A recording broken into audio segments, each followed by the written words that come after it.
As I climb the mountains in the Bear Mountain area, looking at the beautiful foliage just beginning, giving a beautiful promise of a beautiful season to come, the season of colors. I'm choosing a nice spot. It's chilly but sunny, crystal clear day. It's a beautiful day. A gentle, cool breeze is passing by. The trees are witnessing me. The trees which have been around for decades or centuries, we don't know. All these things I'm absorbing and sitting down to go deep within me, absorbing everything around me. The rocks, the sun, the light, the heat, gentle breeze, and the witnesses in the form of the trees. As I go deep, I realize that the whole journey of spirituality can be summarized in 3 words: somethingness, nothingness, and everythingness. When we start our journey in meditation, we start as something. We start with the ego, our identification, our name, our relations, our possessions, our so-called ownerships, our likes, our dislikes. All these things combined together starts the journey of somethingness. Start the journey with somethingness. This, somewhere along the line, in this somethingness falls something of interest, an interest for meditation. Once it happens, the ego wants to explore what is meditation, what is going on within me, who am I. So the ego becomes the driving force for you to start a journey. This somethingness explores within. Somethingness asks questions. Somethingness debates about these questions. Same somethingness gathers the information from books, audios, people, and keep on accumulating all this information. That's the Shramana, the art of absorbing everything without judging it, without questioning it. But then comes the next step, is the deep contemplation, the Manan. So Manan is where you digest this information, question the validity of it, let it go through the intense scrutiny within your mind, apply your full awareness to it. So meditation is started by somethingness, but as the more and more information keeps coming, more and more analysis starts happening within, more and more contemplative, meditative states starts arising within. It starts questioning our beliefs, our convictions, our mentalities, our desires. In fact, the whole direction in which we are going in our lives. So all this questioning starts happening. And after all these questionings, which this somethingness is doing to itself, it starts realizing the flimsiness of itself, meaninglessness of itself. The ego finds faults in itself. And a time comes where this somethingness has to dissolve itself, because now it has become crystal clear that the path running into the samsara is not the path that makes sense. The ego comes to a point it realizes that there is nothing like me. At that point, the somethingness turns into nothingness. Nothing means no things. Things are your body, your mind, your possessions, relatives, your likes, your beliefs. Everything revolves around matter. Even as subtle as emotions, anger, hatred, greed, desires, all those things don't have material form, but they are about the matter. So nothingness becomes no thingness. All the things disappear. And now a person is faced with emptiness, shunyata. Nothing remains. But the ego needs to belong to something. The I amness still remains. I still exist. Yes, I am not what I used to think as my name, my body, my mind, my likes, my dislikes, my possessions. Yes, I am not all of that. But then what am I? At that point, a big decision has to be made, because you're going from material life into a spiritual life. And this is the biggest step one has to go through, going from somethingness to nothingness.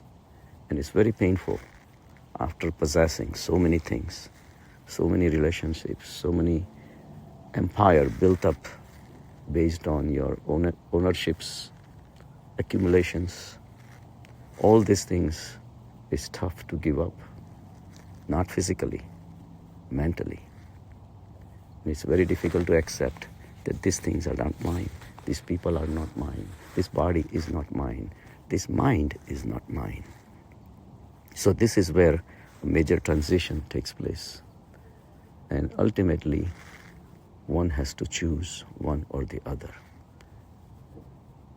And people who become successful are the ones who become bold enough to take a jump from somethingness to nothingness. They become shunya. Nothingness is shunyata. Shunyata is zeroness. But that shunya state itself is not empty. Yes, it does not have material things in it that you can own. But this nothingness has a character of itself. This nothingness, the shunyata, its characteristic is nothingness. Emptiness is its nature. Just the way all the material things have forms, the shunya state, the state of nothingness, has formlessness as its form. So this nothingness starts becoming more and more alive. But this nothingness is so different than somethingness, because somethingness has a limit. Whatever you do in samsara has a limit. How long can you talk? It has to come to an end at some point. How long can you shout? At some point it has to come to an end. How much money can you make? There is a limit. How long can you live? There is a limit. Every single thing in the something world, the world of something, is limited, including you, including capacity of your mind to know. Intelligence has a limit. Anger has a limit. Talking has a limit. Sentences have a limit. Your desires at some point start waning away. So all these things with the limits, you are giving it up, and you going beyond all that. And beyond the limitedness, there is limitlessness. In the limitlessness is the state of nothingness. So this limitlessness is not necessarily nothingness, but only after prolonged contact with the nothingness, one starts becoming familiar with it. And one realizes that nothingness has no shape, no size, no color, it's formless, it's infinite. It's not finite anymore. This infinity is its nature. And in this nature of things, one realizes that this limitless existence becomes a real thing. And then one realizes the extent of it. The extent is unimaginable, because imaginations are part of the mind. This extent is not fathomable, because fathoming is done at the mind level. So person becomes perplexed, at the same time overwhelmed by the extent of this nothingness. And he realizes the capacity of this nothingness to expand everywhere. And at that point, this nothingness becomes the everythingness. Krishna says, I am the owner of crores of universes. Billions of universes are within me. And that time, this everythingness comes into the picture. And this everythingness is not just a physical dimensional understanding. No. It is by itself infinite. To reach to this state of infinity and to fly in the sky of infinite dimensions is an experience by itself.